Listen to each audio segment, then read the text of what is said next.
Šiandien nusprendžiau neiti prekiauti, nes kiek mačiau 12 val. Bus lietus, tad sulyti aš tikrai nenoriu, tad šiandien štai atidarykim, pažiūrėkim, kągi aš užsakiau per akmenukus ir kokių naujienų bus.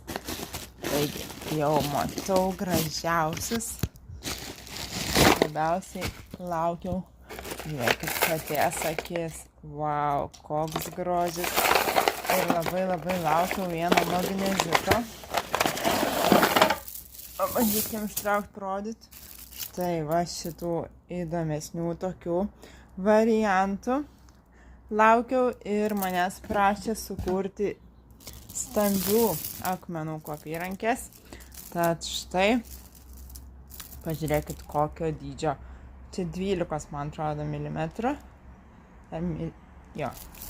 Tai vat, pažiūrėkit, kokia gausybė akmenukų. Ir tai bus nauja kūrybos dalis. Tad šiandien kursiu. Tuomet dar skirsiu laiko ir sau. Bet jūs tik pažiūrėkit, kokios grožybės. Ir įvairių spalvų, ir įvairiausių akmenukų pasirinkimų. Va šitie va irgi labai įspūdingai atrodo. Ir tai yra ne turkis, o magnezitas. Wow. Tobula. Įspūdinga tikrai.